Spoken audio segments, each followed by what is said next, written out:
এই সাজেশনে যারা পড়াশোনা করবেন পরিণতি প্রথম পত্র নিয়ে আশা করি যে আপনাদের আর কোনো টেনশন থাকবে না, আপনারা A+ পাওয়ার মতো একটা মার্কস তুলতে পারবেন এই সাজেশন দেখে যদি পড়াশোনা করেন। প্রথমে আপনারা জানেন যে আপনাদের এমসিকিউ থাকবে 30টি, আপনাদের এমসিকিউ থাকবে 30টি এবং সিকিউ থাকবে 11টি। 30টির মধ্যে থেকে 30টি উত্তর করতে হবে এবং সিকিউ 11টার ভিতর থেকে আপনাকে 7টি উত্তর করতে হবে।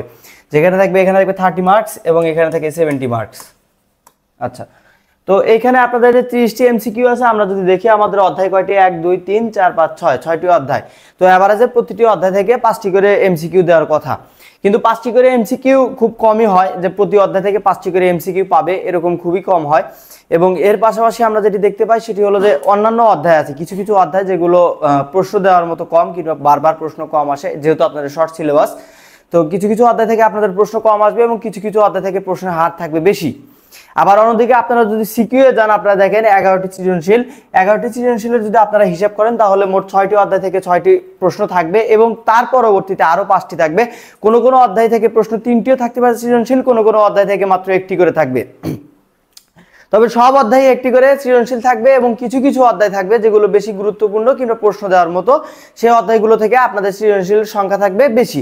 তো এই এমসিকিউ এবং সৃজনশীলের যে ধারণা কিংবা প্রতি বছর যে প্রশ্নের প্যাটার্নগুলো আছে বিভিন্ন বোর্ড থেকে, সেই হিসাবে আমি এই অধ্যায়গুলো সাজানোর চেষ্টা করেছি। দেখেন যে আমাদের যে প্রথম অধ্যায় আছে পৌরনীতি ও সুশাসন পরিচিতি, পৌরনীতি ও সুশাসন যে পরিচিতি আছে, এই অধ্যায় থেকে আপনাদের এমসি থাকে মোটামুটি 3 থেকে 4টা, 3 থেকে 4টা, কিংবা কমও থাকতে পারে, কিন্তু 3 থেকে 4টার বেশি কোনোবারই আসলে এমসিকিউ দেয় না এবং এই অধ্যায় থেকে 1 থেকে 2টা সৃজনশীল দেয়। আচ্ছা, এবার আসেন তৃতীয় অধ্যায় মূল্যবোধ, আইন, স্বাধীনতা ও সাম্য। এই অধ্যায় থেকে, এই অধ্যায়টি একটি গুরুত্বপূর্ণ অধ্যায়, কারণ এই অধ্যায় থেকে আপনার এমসিকিউ 5টি থাকতে পারে এবং এই 5টি এমসিকিউ এর পাশাপাশি এখান থেকে সৃজনশীল 2টা থাকবে। যে বলা যায় প্রতিবারের যে প্রশ্নের যে ধরন, সেখানে এই তৃতীয় অধ্যায় থেকে 2টা সৃজনশীল থাকে। আচ্ছা, এবার পঞ্চম অধ্যায় নাগরিক অধিকার, কর্তব্য ও মানবাধিকার। এই অধ্যায়টিও গুরুত্বপূর্ণ, এখান থেকে 5টি কিংবা 6-7টি এমসিকিউ থাকতে পারে এবং এর পাশাপাশি 2টি সৃজনশীল থাকবে। প্রতি বোর্ডে দিয়ে থাকে, যদি প্রশ্ন আহামরি কেউ কোনোভাবে যদি মানে কি বলে যে প্রশ্নের যে প্রতিবারের সাধারণ যে প্যাটার্ন, সেই প্যাটার্ন যদি ব্রেক না করে তাহলে আমরা বলতে পারি যে এখান থেকে আপনাদের এমসিকিউ থাকে 5 থেকে 6টা কিংবা 7টাও থাকতে পারে এবং সৃজনশীল থাকবে 2 থেকে 3টা। আচ্ছা, এবার আসেন পঞ্চম অধ্যায়ে নাগরিক অধিকার, কর্তব্য এবং মানবাধিকার। এই অধ্যায় গুরুত্বপূর্ণ, এখান থেকে 5টা থেকে 6টা কিংবা 7টা এমসিকিউ থাকতে পারে এবং সৃজনশীলের সংখ্যা 2টি কিংবা তারও অধিক। ষষ্ঠ এবং সপ্তম অধ্যায় যে আছে, এই দুটি অধ্যায় আপনাদের জন্য খুবই গুরুত্বপূর্ণ। বলা যায় যে পৌরনীতির প্রথম পত্রের এই দুটি অধ্যায় প্রাণ। তার কারণ হলো এখানে রাজনৈতিক দল নেতৃত্ব ও সুশাসন, এখান থেকে আপনার তিনটির মতো সৃজনশীল আসার মতো এবং এমসিকিউ 6 থেকে 7টি আসার মতো। আর এবার আসি সপ্তম অধ্যায়ে যে সরকার কাঠামো আছে, সরকার কাঠামো আপনারা জানেন হিউজ একটা অধ্যায়, অনেক কিছু পড়ার আছে, অনেক কিছু জানার আছে, তাই এই অধ্যায়ে আপনারা সবচেয়ে বেশি গুরুত্ব দিবেন। কেননা এই অধ্যায় থেকে আমরা 3টা সৃজনশীল আসতে দেখেছি, 3 থেকে 4টা সৃজনশীল আসার সম্ভাবনা আছে এই অধ্যায় থেকে এবং এমসিকিউ অনেকগুলো আসে। আর এই অধ্যায়ের এমসিকিউ গুলো খুব ট্রিকি এমসিকিউ হয়, যেগুলো মনে রাখতে হয়, তাই এই অধ্যায়টি অতি গুরুত্বপূর্ণ। এবার আসেন দশম অধ্যায় দেশপ্রেম ও নাগরিকতা। দেশপ্রেম ও নাগরিকতা অধ্যায় দশম অধ্যায় থেকে আমরা যেটি দেখতে পাই 2-3টা প্রশ্ন এমসিকিউ থাকে, যেগুলো জাতীয়তা এই সম্পর্কিত এবং দেশপ্রেম সম্পর্কিত থাকে এবং সৃজনশীল যখন আসে জাতীয়তার পার্থক্য কিংবা দেশপ্রেম সম্বলিত একটি সৃজনশীল আসে এবং নাগরিকতা সম্পর্কেও ক খ নম্বরে আমরা প্রশ্ন দেখতে পাই। এবার যে আপনাদের প্রথম অধ্যায়ের সাজেশনে আপনাদের যে গুরুত্বপূর্ণ টপিকগুলো রয়েছে, আসলে সবই গুরুত্বপূর্ণ, কিন্তু তার মধ্যে যে টপিকগুলো আপনারা পড়লে আপনারা আপনাদের সৃজনশীল বলেন, এমসিকিউ বলেন কিংবা আপনাদের যে অনুধাবন জ্ঞানমূলক যে প্রশ্নগুলো রয়েছে কিংবা সৃজনশীল যে প্রশ্ন রয়েছে, এই প্রশ্নগুলো গুরুত্ব দিতে পারবেন। আমরা একই টপিকের উপর বারবার প্রশ্ন দিয়েছি, এমসিকিউ অনুধাবনমূলক এবং জ্ঞানমূলক প্রশ্ন, যেন এই টপিকগুলো আপনারা ভালোভাবে পড়ে যেতে পারেন এবং পরীক্ষায় যেন ভালোভাবে দিতে পারেন। আমাদের এই পুরো অধ্যায় মানে পুরো সাজেশনে আপনারা দেখবেন যে প্রতিটা গুরুত্বপূর্ণ টপিক এবং জ্ঞানমূলক অনুধাবনমূলক প্রশ্ন ওই একই টপিকের উপর বারবার এসেছে। আচ্ছা, প্রথম অধ্যায়ে যদি আপনারা গুরুত্বপূর্ণ টপিকগুলো দেখেন, এখানে আমরা দিয়েছি পৌরনীতির ধারণা ও সংজ্ঞা, যেখানে আপনাদের সিভিটা কোথা থেকে এসেছে কিংবা পৌর বলতে আমরা কি বুঝি, এই যে ধারণাগুলো রয়েছে, পৌরনীতি কোথা থেকে এলো, এই যে একটা বিষয়, এটি এখান থেকে। এরপরে পৌরনীতির বিস্তৃত পরিধি বলতে আপনারা সংজ্ঞায় পড়েছেন যে পৌরনীতি সে একজন নাগরিকের জীবন যে সকল ক্ষেত্রে বিস্তৃত, সেখানে পৌরনীতির বিস্তৃতি ও পরিধি। তো এই পরিণতির বিস্তৃত পরিধি কতটুক এগুলো পড়বেন, কারণ এটি অনুধাবনমূলক প্রশ্নের জন্য খুবই গুরুত্বপূর্ণ, কিংবা গ নাম্বার প্রশ্নের জন্য। এর পাশে পরিণতি পাঠের প্রয়োজনীয়তা, এখান থেকে আপনার প্রশ্ন আসবে যে পরিণতি পড়ে একজন সুষ্ঠু নাগরিক হওয়ার জন্য আমাদের পরিণতি পাঠ কেন প্রয়োজন, কিংবা পরিণতি পাঠ কিভাবে একজন মানুষকে নাগরিক মানে একজন দক্ষ নাগরিক হিসেবে গড়ে তুলতে পারে, এই জন্য এই টপিক গুরুত্বপূর্ণ। এরপর আসেন পরিণতির সাথে রাষ্ট্রবিজ্ঞানের সম্পর্ক। এই সম্পর্কটি, যে পরিণতির সাথে রাষ্ট্রবিজ্ঞানের সম্পর্ক কি। পরিণতির সাথে রাষ্ট্রবিজ্ঞানের সম্পর্ক আপনাদের রাষ্ট্রবিজ্ঞান থেকেই পরিণতির একটি শাখা, পরিণতি, যেটি আপনাদের মানবিকে আপনাদের ইন্টারমিডিয়েট যে কোর্স আছে সেখানে দেওয়া হয়েছে। তো পরিণতির সাথে রাষ্ট্রবিজ্ঞানের যে সম্পর্ক, এটা একটু মাথায় রাখার চেষ্টা করবেন, এখান থেকে খ নাম্বার প্রশ্ন আসে। এই টপিকগুলো কিন্তু আহামরি বড় না, প্রথম অধ্যায়ের। আমার মনে হয় না যে 1 ঘন্টার বেশি সময় লাগবে এই টপিকগুলো শেষ করতে, কিংবা তারও কম সময় লাগবে, 40 মিনিট এনাফ। প্রেক্ষাপট, বাংলাদেশের প্রেক্ষাপটে পরিণতি পাঠের প্রয়োজনীয়তা, এই টপিকটা এখানকার, যে বাংলাদেশের প্রেক্ষাপটে পরিণতি পাঠের প্রয়োজনীয়তা। এখান থেকেও মাঝে মাঝে প্রশ্ন আসে, আমরা বিগত বোর্ড প্রশ্নগুলো দেখি, যে পরিণতির সাথে রাষ্ট্রবিজ্ঞানের সম্পর্ক এবং তার পাশাপাশি বাংলাদেশের প্রেক্ষাপটে পরিণতি পাঠের প্রয়োজনীয়তা। যে বাংলাদেশের প্রেক্ষাপট বলতে এখানে বোঝানো হচ্ছে যে পরিণতির কোন কোন জ্ঞান বাংলাদেশে, মানে বাংলাদেশের প্রেক্ষাপটে পরিণতির কোন কোন বিষয়গুলো আমরা দেখতে পাই, সেই বিষয়গুলো নিয়ে এখানে আলোচনা করা হয়েছে। এই হলো আপনাদের প্রথম পত্রের যে গুরুত্বপূর্ণ টপিক, সেই টপিকগুলো। আচ্ছা, এবার দেখেন প্রথম পত্রের যে আমাদের জ্ঞানমূলক প্রশ্ন, জ্ঞানমূলক প্রশ্নের মধ্যে আপনারা দেখেন যে সিভিক্স শব্দের অর্থ কি, এটা অবশ্যই জানতে হবে, কারণ এখান থেকে প্রশ্ন আসে কোন ভাষা থেকে এসেছে। এখানে কোন ভাষা বলতে সিভিক্স শব্দটি কোন ভাষা থেকে এসেছে, সিভিক্স ও সিভিটাস শব্দের অর্থ কি, পরিণতি শব্দগত অর্থ কি, পুর শব্দের অর্থ কি, পুর বা পুরি কোন ভাষা থেকে এসেছে।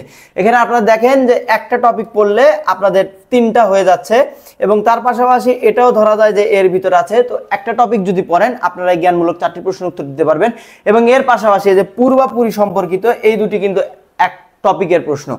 তো আপনাদের যে দুটি টপিক পড়লেই কিন্তু, অর্থাৎ একটি টপিক যে পরিণতি আমাদের ধারণা রয়েছে, এই ধারণা যদি পড়েন তাহলে এই জ্ঞানমূলক প্রশ্ন সবগুলো আপনারা পেরে যাবেন।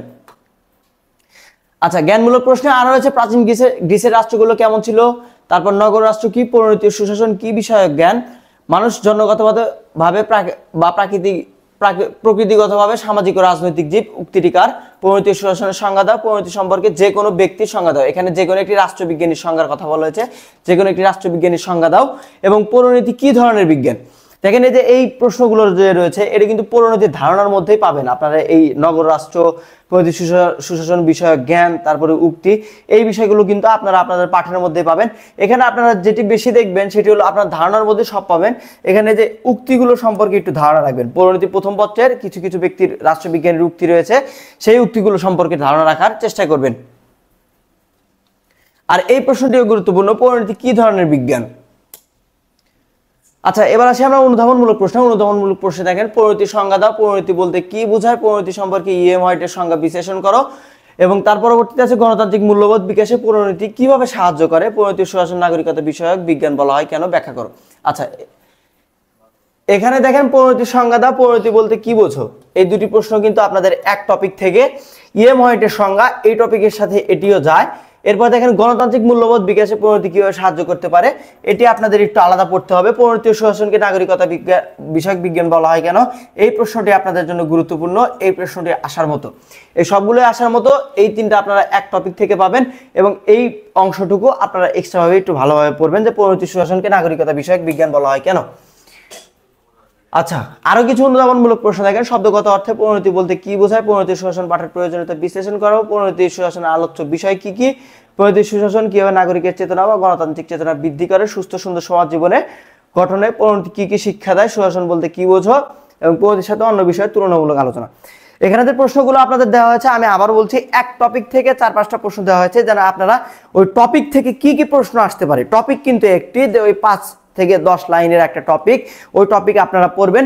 ওই টপিক পড়ার পর আপনাদের কি কি প্রশ্ন আসতে পারে সেটি আমরা তুলে ধরার চেষ্টা করেছি, যে এক টপিক থেকে কিন্তু বারবার এই প্রশ্নগুলো আসে। তো এই প্রশ্নগুলোর জন্য আলাদা আলাদা টপিক পড়ার দরকার নেই, গুরুত্বপূর্ণ টপিকের প্রশ্ন এগুলা। তো দেখেন আপনারা টপিক আগে যদি গুরুত্বপূর্ণ টপিকগুলো পড়েন, এই প্রশ্নগুলোর উত্তর আপনারা এমনিই পারবেন। আচ্ছা, এখানে সুশাসন বলতে কি বোঝো, এই সংজ্ঞাটা একটু পড়ে যাবেন, এই সংজ্ঞাটা দ্বিতীয় অধ্যায়ের, কিন্তু তারপরেও প্রথম অধ্যায়ে আসার মতো। পরিণতির সাথে অন্য বিষয়ের তুলনামূলক আলোচনা, এখানে আপনারা আসতে পারে যে ইতিহাসের সাথে, অর্থনীতির সাথে, কিংবা এই বিষয়গুলো। যদি এটা আপনাদের বইয়ে নেই কিন্তু কোনো কারণে যদি আসে, এখান থেকে আপনারা উত্তর দিবেন। আচ্ছা, এবার দেখেন আপনাদের তৃতীয় অধ্যায় আপনাদের গুরুত্বপূর্ণ টপিকে বলা হচ্ছে মূল্যবোধের ধারণা দাও, মূল্যবোধ সম্পর্কে উক্তি। আচ্ছা, মূল্যবোধের বৈশিষ্ট্য, ভিত্তি উপাদান, মূল্যবোধের শ্রেণীবিভাগ। মূল্যবোধের শ্রেণীবিভাগে গুরুত্বপূর্ণগুলোর মধ্যে বলা হয়েছে সামাজিক, রাজনৈতিক, গণতান্ত্রিক, ধর্মীয়, নৈতিক মূল্যবোধ। আচ্ছা, এরপর মূল্যবোধ ও সুশাসনের সম্পর্ক, এটি অবশ্যই গুরুত্বপূর্ণ। আইনের ধারণা ও সংজ্ঞা, এটি আপনাদের জন্য গুরুত্বপূর্ণ। আইনের উৎস পড়তে গিয়ে আপনারা জন অস্টিন এবং অধ্যাপক হল্যান্ডের যে আপনাদের আইনের উৎসগুলো দেওয়া আছে সেই উৎসগুলো পড়বেন। এরপর আইনের শ্রেণীবিভাগ গুরুত্বপূর্ণ, কারণ এখান থেকে প্রশ্ন আসে। আপনারা যদি ছকটা মুখস্থ করে যান আমার মনে হয় সেটা বেটার হবে আপনাদের জন্য। এরপর দেখেন মানুষ আইন কেন মান্য, গুরুত্বপূর্ণ টপিকের মধ্যে রয়েছে মানুষ আইন মান্য করার কারণ, অর্থাৎ মানুষ কেন আইন মান্য করে, এটি অনুধাবনমূলক প্রশ্নে আসে। এরপর দেখেন নৈতিকতার ধারণা, আপনাদের নৈতিকতার ধারণা। এরপর আইন ও নৈতিকতার ধারণা, অর্থাৎ আইন ও নৈতিকতার সাথে কেমন সম্পর্ক সেই বিষয়ে। স্বাধীনতার ধারণা ও সংজ্ঞা, স্বাধীনতার বিভিন্ন রূপ, অর্থাৎ স্বাধীনতার এখানে বিভিন্ন রূপ। এই টপিকটি 3টি স্টার দেওয়া হচ্ছে কিন্তু আপনার 2 স্টার। স্বাধীনতার যে বিভিন্ন রূপ রয়েছে, আমাদের অর্থনৈতিক স্বাধীনতা কিংবা গণতান্ত্রিক স্বাধীনতা, এই স্বাধীনতাগুলো আপনি একটু ধারণা রাখবেন। এরপরে স্বাধীনতার রক্ষা কবচগুলো, যেমন কি কি রয়েছে, স্বাধীনতা কারা কারা রক্ষা করে, খ নাম্বারের জন্য গুরুত্বপূর্ণ। এরপর আইন ও স্বাধীনতার মধ্যকার সম্পর্ক। এরপর আসেন সাম্যের ধারণার মধ্যে সাম্য সম্পর্কে ধারণা রাখবেন। এর পাশাপাশি গুরুত্বপূর্ণ যে বিষয়গুলো ধারণা রাখবেন সেগুলো অর্থনৈতিক সাম্য, ব্যক্তিগত সাম্য। স্বাধীনতা, সাম্যের গুরুত্ব, একজন ব্যক্তির স্বাধীনতার ক্ষেত্রে সাম্যের কি কি গুরুত্বপূর্ণ সেই বিষয়গুলো ধারণা রাখবেন, আপনাদের বই দেওয়া আছে এগুলো। এবার তৃতীয় অধ্যায়ের জ্ঞানমূলক প্রশ্নগুলোর মধ্যে আমরা দিয়েছি মূল্যবোধের ইংরেজি প্রতিশব্দ কি, মূল্যবোধ কি। আচ্ছা, সামাজিক মূল্যবোধ কি, ধর্মীয় মূল্যবোধ কি। দেখেন আপনারা যদি মূল্যবোধের টপিকটি শেষ করেন প্রথমে, তাহলে এই 3টি প্রশ্নের উত্তর আপনারা জ্ঞানমূলক এমনি পারবেন। আচ্ছা, এরপর দেখেন ল্যাগের আবিধানিক অর্থ কি, উৎপত্তিগত অর্থে আইনের অর্থ কি, আইন কি, আইন কোন ভাষার শব্দ। আইন সম্পর্কে রাষ্ট্রবিজ্ঞানী উড্রো উইলসন, অধ্যাপক হল্যান্ড, জন অস্টিনের সংজ্ঞা। আইন সম্পর্কে সর্বাপেক্ষা বিজ্ঞানসম্মত মত কে দিয়েছেন, ল ইজ প্যাশনলেস রিজন কার উক্তি, আইন সার্বভৌম কর্তৃপক্ষের আদেশ কার উক্তি, এবং আইনের 6টি উৎসের কথা কে বলেছেন। আচ্ছা, এই দেখেন আইন সম্পর্কে আপনাদের যে প্রশ্নগুলো রয়েছে এটা কিন্তু আইনের টপিক থেকে আপনাদের এই প্রশ্নগুলো আসতে পারে, এই জন্য এই প্রশ্নগুলো দেওয়া। এই প্রশ্নগুলো বারবার এসেছিল, এই জন্য আপনাদেরকে তুলে দিয়েছি। আপনারা প্রশ্ন বেশি দেখে ঘাবড়িয়ে যাবেন না, তার কারণ হলো আমরা টপিক থেকে বারবার প্রশ্ন দেওয়া হয়েছে। আচ্ছা, তারপরে দেখেন আইন সম্পর্কে আরেকটি প্রশ্ন আছে, যেখানে আইন নেই সেখানে স্বাধীনতা থাকতে পারে না, উক্তিটি কার। এরপর দেখেন মূল্যবোধের সংজ্ঞা দাও, আইনের শাসন কি, আইনের প্রাচীন উৎস কি, স্বাধীনতা বা লিবার্টি কি, লিবার্টি শব্দটি কোন ভাষা থেকে এসেছে, এর অর্থ কি, লিবার কোন ধরনের শব্দ, সাম্য কি, নৈতিকতা কি, আইনের 2টি উৎস লেখো। তো দেখেন আপনাদের 4টে টপিক থেকে আপনাদের বারবার প্রশ্ন আসছে, সেটা হলো আপনাদের মূল্যবোধ, তারপরে আইন, এর পাশাপাশি রয়েছে আপনাদের স্বাধীনতা এবং সাম্যের সাথে আপনাদের নৈতিকতা রয়েছে। তো এই 4টে টপিক আপনারা যদি পড়েন দেখবেন যে আপনারা মোটামুটি এই অধ্যায় থেকে যে প্রশ্নগুলো রয়েছে এই প্রশ্নগুলো আপনারা শেষ করতে পারবেন, অর্থাৎ জ্ঞানমূলক যে প্রশ্ন রয়েছে এই অধ্যায়ের 3য় অধ্যায়ের আপনারা সেটি শেষ করে দিতে পারবেন। এবার দেখেন অনুধাবনমূলক প্রশ্নে যায়, ওই ঘুরে ফিরে ওই কয়টা টপিক থেকে 4টে টপিক থেকে বারবার প্রশ্ন আসে। দেখেন মূল্যবোধ বলতে কি বোঝায় ব্যাখ্যা দাও, গণতান্ত্রিক মূল্যবোধ কি, সামাজিক মূল্যবোধ কি, সামাজিক ন্যায় বিচার বলতে কি বোঝো, শ্রমের মর্যাদা বলতে কি বোঝো ব্যাখ্যা দাও, আইন বলতে কি বোঝো ধারণা দাও, আইনের শাসন বা অনুশাসন বলতে কি বোঝো। এরপর দেখেন আইনের উৎস হিসেবে প্রথা, ধর্ম, বিচারালয়, জনমত, বিজ্ঞানসম্মত আলোচনা, সংবিধান, বিচারকের রায়, আইনসভার ভূমিকা ব্যাখ্যা করো। এই যে প্রশ্নটি রয়েছে এই প্রশ্ন যদি আপনারা পড়েন আপনারা দেখবেন গ কিংবা ঘ নাম্বারের উত্তরের জন্য আপনাদের পড়া হয়ে গেছে। এরপর দেখেন জাতীয় আইন বলতে কি বোঝো, জাতীয় আইন সম্পর্কে ধারণা দাও, আইনের উৎস কয়টি ও কি কি, মানুষ কেন আইন মান্য করে 2টি উদাহরণ দাও। এখানে দেখেন এখানে আমাদের যে মূল্যবোধ এবং আইন সম্পর্কে প্রশ্ন বেশি, সুতরাং বুঝতে পারছেন যে আমাদের যে মূল্যবোধ আইন টপিক রয়েছে বইয়ে সে সম্পর্কে আপনাদের ভালো ধারণা রাখতে হবে। এরপর আপনারা দেখেন যে নৈতিকতা বলতে কি বোঝো, স্বাধীনতা বলতে কি বোঝো, অর্থনৈতিক, রাজনৈতিক, গণতান্ত্রিক স্বাধীনতা বলতে কি বোঝো। এখানে আমাদের নৈতিকতার বাদে এখানে স্বাধীনতা সম্পর্কে আমাদের প্রশ্ন রয়েছে। এরপর দেখেন সাম্য কি, সাম্যের ধারণা দাও, রাজনৈতিক অর্থনৈতিক সাম্য কি, সামাজিক সাম্য বলতে কি বোঝো, সাম্যের সাথে গণতন্ত্রের ভূমিকা। এই সবগুলো আমাদের সাম্য সম্পর্কিত, অর্থাৎ আপনারা টপিক পড়লে 4টি উত্তর 5টি উত্তর হয়ে যাবে।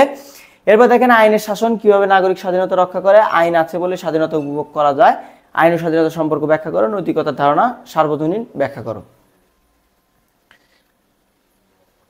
এরপরে দেখেন নাগরিকতা অর্থ ও সংজ্ঞা, অর্থাৎ নাগরিকতা বলতে কি বোঝো এই বিষয়ে, অধিকারের সংজ্ঞা ও অর্থ, সরি, আমরা 5 অধ্যায়ে এসেছি নাগরিক অধিকার, কর্তব্য এবং মানবাধিকার।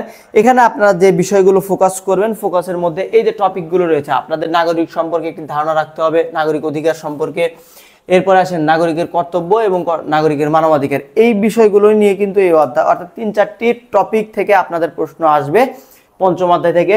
সেই টপিকগুলোর প্রশ্ন কিভাবে কি কি প্রশ্ন আসতে পারে আপনারা দেখেন যে নাগরিকতার অর্থ ও সংজ্ঞা, অধিকারের সংজ্ঞা ও অর্থ, অধিকারের বৈশিষ্ট্য, অধিকারের শ্রেণীবিভাগ, অধিকারের রক্ষা কবচগুলো, নাগরিকের তথ্য অধিকার, বাংলাদেশের তথ্য অধিকার আইন, নাগরিকের যে তথ্য অধিকার রয়েছে। এখানে একটি গুরুত্বপূর্ণ বিষয় আপনাদেরকে বলি যে কোন দেশে কত সালে তথ্য অধিকার প্রণয়ন করা হয়।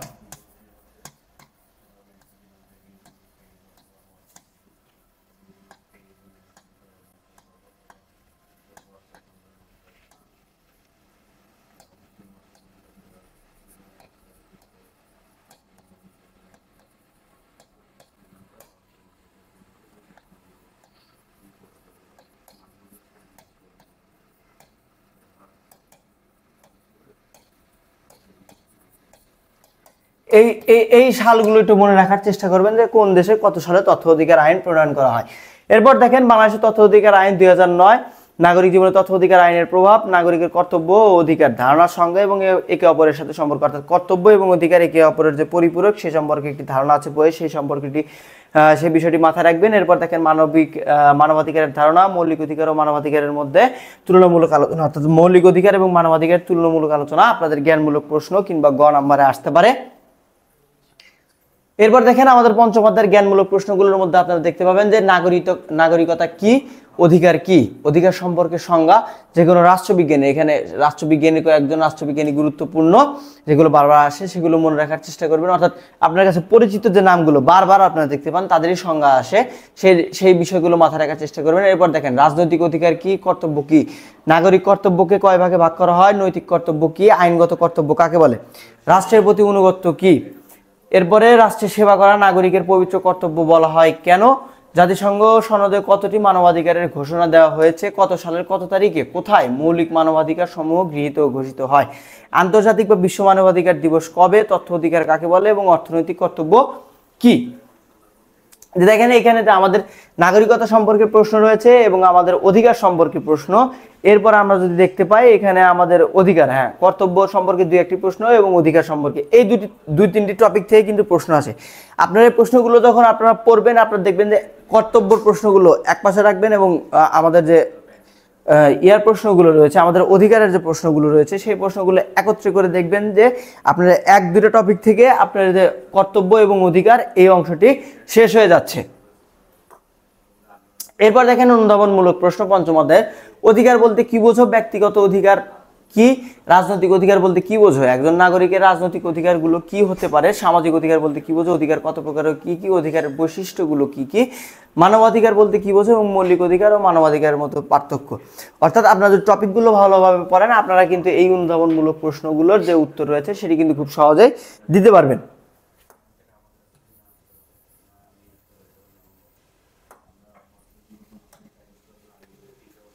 আচ্ছা, আরো কিছু অনুধাবনমূলক প্রশ্ন দেখেন, মৌলিক অধিকার বলতে কি বোঝো, মৌলিক অধিকারের রক্ষক কোনটি, অর্থাৎ মৌলিক অধিকার টপিক করলে এই প্রশ্নগুলো পারবেন। এরপর তথ্য অধিকার আইন বলতে কি বোঝো, নৈতিক অধিকার কিভাবে সমাজকে দৃঢ় করে, এই প্রশ্নটি দেখবেন, এই প্রশ্নটি একটু আলাদা। আর সার্বজনীন ভোটাধিকার বলতে কি বোঝো, মৌলিক অধিকার কেন প্রয়োজন, নাগরিকতা বলতে কি বোঝায়, কর্তব্য বলতে কি বোঝায়, সামাজিক ও রাজনৈতিক কর্তব্যের ধারণা।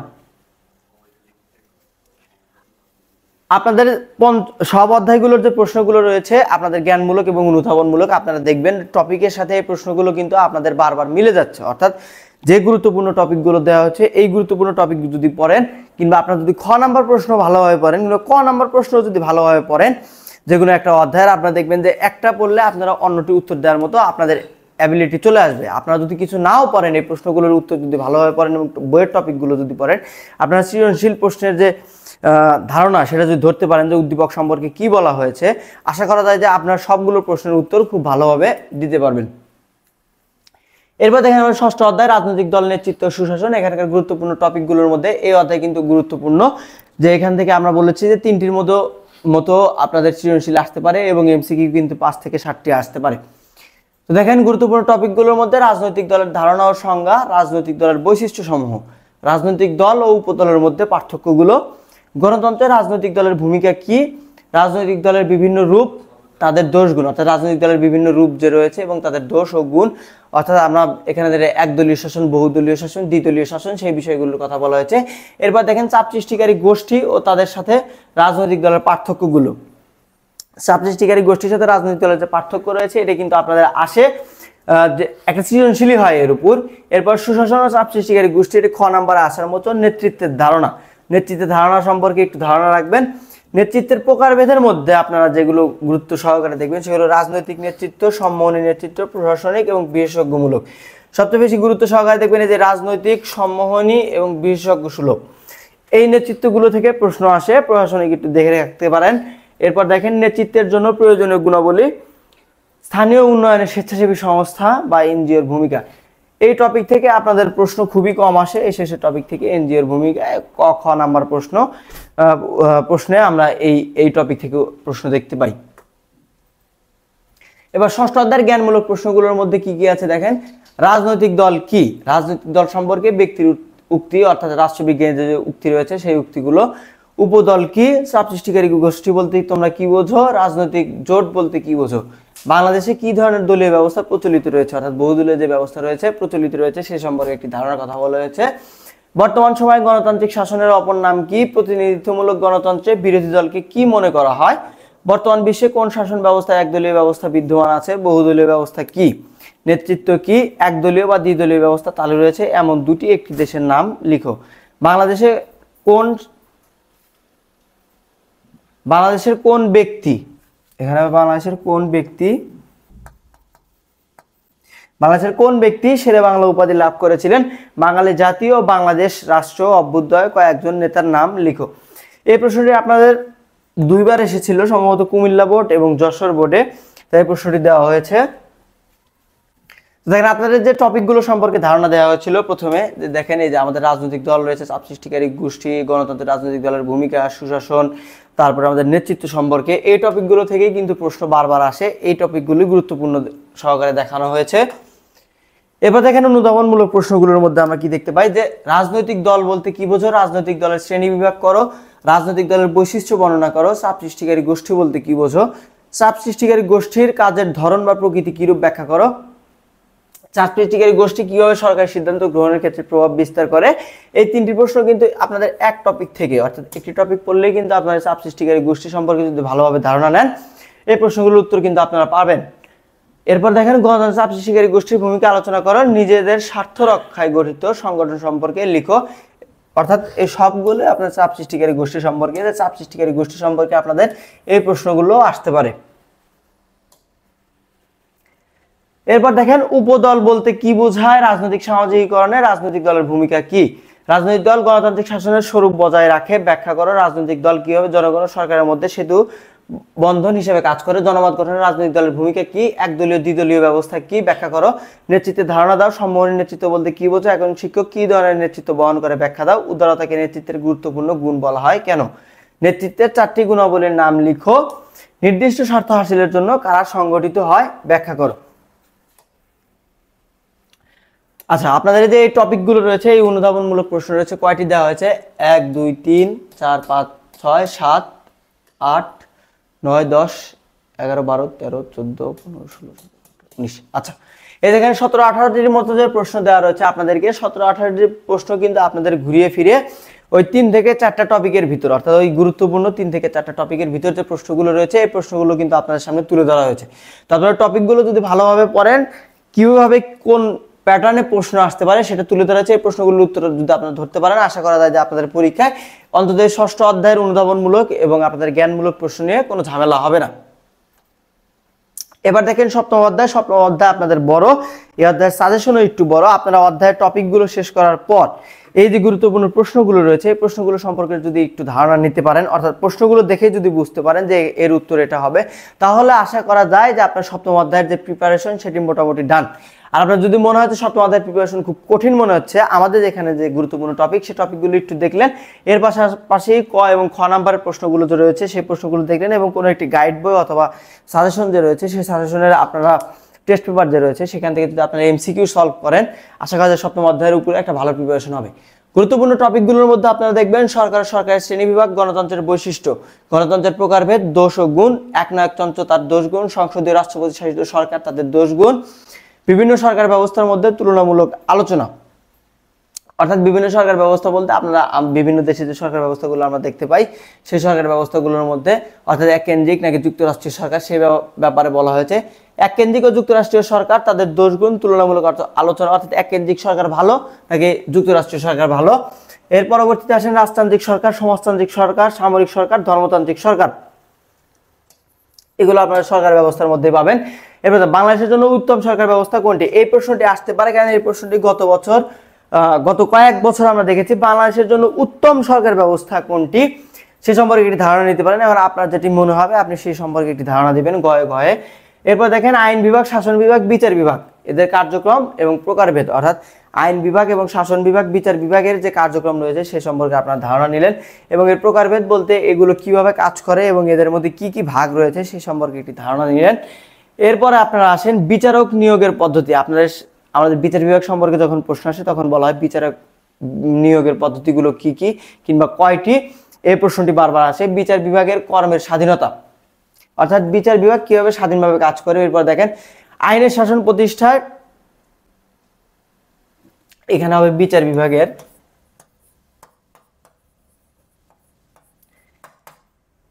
আইনের শাসন প্রতিষ্ঠায় বিচার বিভাগের ভূমিকা, ক্ষমতা স্বতন্ত্রীকরণ নীতি, এই নীতি সম্পর্কে আপনি একটু ধারণা রাখবেন। এরপর দেখেন ভারসাম্য নীতি, ক্ষমতা স্বতন্ত্রীকরণ নীতি এবং ভারসাম্য নীতি দুটি একসাথে রয়েছে, দেখলেই হবে, খুবই অল্প একটা টপিক। এরপর সপ্তম অধ্যায়ের জ্ঞানমূলক প্রশ্নের মধ্যে আপনারা দেখেন যে এখানে বারবার যে প্রশ্নগুলো আমরা দেখতে পাই সেগুলো হলো সরকার কি, সরকার রাষ্ট্রের কি, অর্থাৎ এখানে প্রশ্ন এমন যে সরকার রাষ্ট্রের কি। আচ্ছা, এরপরে অ্যারিস্টটলের মতে স্বাভাবিক ও বিকৃত সরকার কি কি, সরকারের আধুনিক শ্রেণীবিভাগ করেছেন এমন কয়েকজন রাষ্ট্রবিজ্ঞানীর নাম লিখো। সরকারের আধুনিক শ্রেণীবিভাগ আপনারা অনেক রাষ্ট্রবিজ্ঞানীর ধারণা দেখতে পাবেন, সেখান থেকে আপনারা আধুনিক সরকার যারা যারা করেছে 2-3 জনের নাম পাবেন, সেই নামগুলো লিখবেন। এরপর গণতন্ত্রের সংজ্ঞা দাও। ক্র্যাটেইন শব্দের অর্থ কি, গণতন্ত্র কি, ডেমোস কি। এর পরবর্তীতে কোন দুটি শব্দ থেকে ডেমোক্রেসি শব্দটি এসেছে? আব্রাহাম লিঙ্কন প্রদত্ত গণতন্ত্রের সংজ্ঞাটি দাও। এই সংজ্ঞাটি আসে মাঝে মাঝে, আপনারা দেখে রাখতে পারেন। আব্রাহাম লিঙ্কন প্রদত্ত গণতন্ত্রের সংজ্ঞা। গণতন্ত্র কত প্রকারের, কি কি, প্রতিনিধিত্বশীল গণতন্ত্র কি। এরপরে দেখেন পরোক্ষ গণতন্ত্রের প্রত্যক্ষ গণতান্ত্রিক পদ্ধতি কি, পরোক্ষ গণতন্ত্রে প্রত্যক্ষ গণতান্ত্রিক পদ্ধতি কি, কোন সরকার ব্যবস্থায় রাষ্ট্র পরিচালনায় সকলের অংশগ্রহণের সুযোগ থাকে? গণতান্ত্রিক শাসন ব্যবস্থায়।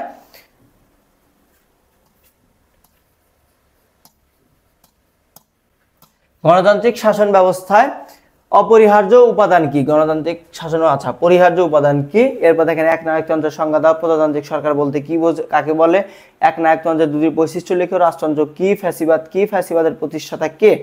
সংসদীয় সরকার ব্যবস্থা বলতে কি বোঝো? রাষ্ট্রপতি শাসিত সরকার কি, এককেন্দ্রিক সরকার ব্যবস্থা কি এবং যুক্তরাষ্ট্রীয় সরকার কি। আর শেষ কয়েকটি প্রশ্ন দেখেন, পৃথিবীতে সর্বপ্রথম কোন দেশে কার নেতৃত্ব কত সালে সমাজতান্ত্রিক সরকার রাষ্ট্রের উদ্ভব ঘটে? সামরিক সরকার কি, সরকারের অঙ্গ বা বিভাগ কয়টি? কোন বিভাগের ক্ষমতা ক্রমশ হ্রাস পাচ্ছে? আইনসভা কি, বাংলাদেশের আইনসভা পরিচালনা করে কে? বাংলাদেশের আইনসভার নাম কি? কক্ষের ভিত্তিতে আইনসভা কত প্রকার? আইনসভার প্রধান কাজ কি? শাসন বিভাগ কি, আইনসভার প্রধান কাজ কি? শাসন বিভাগ কি, অধ্যাদেশ কি এবং অধ্যাদেশ কে জারি করতে পারেন? বাংলাদেশের সর্বোচ্চ আদালতের নাম কি? বিচার বিভাগের স্বাধীনতা কাকে বলে? ক্ষমতা স্বতন্ত্রীকরণ নীতির প্রবক্তা কে? গণভোট কি? রাজনৈতিক অংশগ্রহণ বলতে কি বোঝায়? এক কক্ষ বিশিষ্ট আইনসভা কি?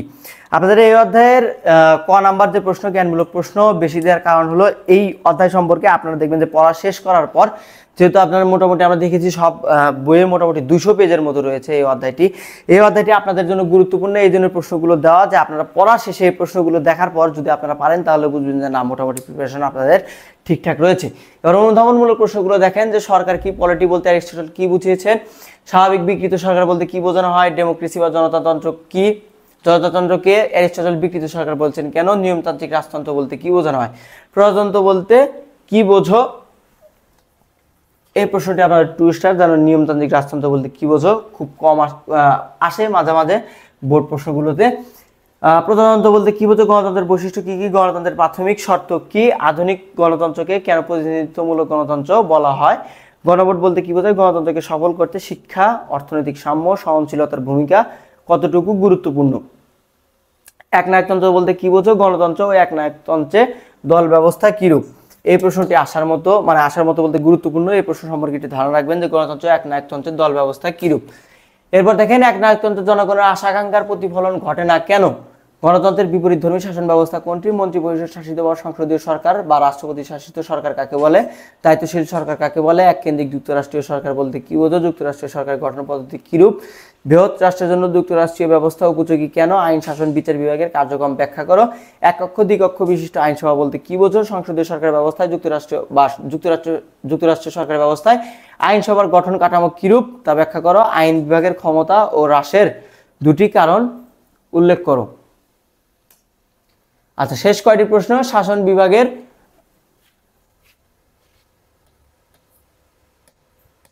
বিভাগের বিচার সংক্রান্ত ক্ষমতা ও কাজ কি? সরকারের যে বিভাগ দেশ পরিচালনার কাজ করে তার দুটি কাজ সম্পর্কে লিখো এখানে। তারপরে সরকারের যে বিভাগ দেশ পরিচালনা করে কিন্তু আপনাদের শাসন বিভাগ। বর্তমান শাসন বিভাগের সদস্যরা রাজনৈতিক নেতৃত্ব দেয়, ব্যাখ্যা করো। বিচার বিভাগের স্বাধীনতা বলতে কি বোঝো? বিচার বিভাগীয় পর্যালোচনা বলতে কি বোঝো? বিচার বিভাগীয় পর্যালোচনা বলতে কি বোঝো? এটি 1 স্টার হবে। এরপর দেখেন, ক্ষমতা স্বতন্ত্রীকরণ নীতি বলতে কি বোঝেন? নিয়ন্ত্রণ ও ভারসাম্য নীতি বলতে কি বোঝো? সংসদীয় সরকার ব্যবস্থা ক্ষমতা স্বতন্ত্রীকরণ নীতির পূর্ণ বাস্তবায়ন সম্ভব নয় কেন? ক্ষমতা স্বতন্ত্রীকরণ কিভাবে নাগরিক স্বাধীনতা রক্ষা করে? আচ্ছা, আপনাদের সপ্তম অধ্যায় শেষ। সপ্তম অধ্যায়ে যে আপনাদের প্রশ্নগুলো রয়েছে, এই প্রশ্নগুলো বিভিন্ন টপিক থেকে দেওয়া রয়েছে। আপনারা দেখেন যে বারবার সরকার ব্যবস্থা সম্পর্কে বলা রয়েছে। সরকার ব্যবস্থা সম্পর্কে আপনারা ধারণা রাখার চেষ্টা করবেন যে সরকার ব্যবস্থাগুলো বারবার আছে, এবং শাসন বিভাগ, বিচার বিভাগ, আইন বিভাগ, এই 3 বিভাগ অর্থাৎ সরকার ব্যবস্থা এবং এই 3 বিভাগ খুবই গুরুত্বপূর্ণ টপিক। বারবার প্রশ্ন রয়েছে এখান থেকে। এই 3 বিভাগ এবং সরকার ব্যবস্থা সম্পর্কে ধারণা সবগুলো প্রশ্ন উত্তর আপনারা পারবেন। এরপর শেষ অধ্যায়, গুরুত্বপূর্ণ টপিক রয়েছে। এই অধ্যায় খুবই ছোট, এই অধ্যায়ে প্রশ্নও কম আসে, তাই অধ্যায় পড়াও কম। জাতীয়তা সম্পর্কে ধারণা রাখবেন, জাতীয়তার মধ্যে পার্থক্য কিংবা সম্পর্কগুলো কি কি, এই দুটি পড়লে এবং তার সাথে আপনারা দেখতে পাবেন যে এই দুটি প্রশ্নের মিল রয়েছে। জাতীয়তার উপাদান সমূহ, জাতীয়তা নির্ধারণ নীতি। এর পাশাপাশি রয়েছে জাতীয়তাবাদের বিকাশ, জাতিরাষ্ট্র সম্পর্কে ধারণা, দেশপ্রেমের ধারণা, দেশপ্রেমের সাথে জাতীয়তার সম্পর্ক। আচ্ছা, জ্ঞানমূলক প্রশ্নগুলোর মধ্যে থেকে 10ম অধ্যায় থেকে আমরা কি পাই? ছোট প্রশ্ন খুব কম। দেখেন, জাতীয়তা কি? জাতীয়তার প্রধান উপাদান কোনটি? জাতি কি? জাতীয়তার শব্দগত উদ্ভবগত অর্থ কি? ন্যাশীয় বা ন্যাটা শব্দের অর্থ কি? জাতীয়তাবাদী চেতনার ফসল কি? জাতিতে কিরূপ সংগঠন বিদ্যমান? এটা 1 স্টার এবং এটা হবে 2 স্টার। আচ্ছা, জাতিতে কিরূপ সংগঠন বিদ্যমান? বর্তমান রাষ্ট্রের প্রকৃতি কিরূপ? আর অনুধাবনমূলক প্রশ্ন দেখেন কয়েকটা রয়েছে, যে জাতিরাষ্ট্র কি? বাঙালি জাতীয়তাবাদ কি? দেশপ্রেম কি? জাতীয়তার মধ্যে সম্পর্ক লিখো।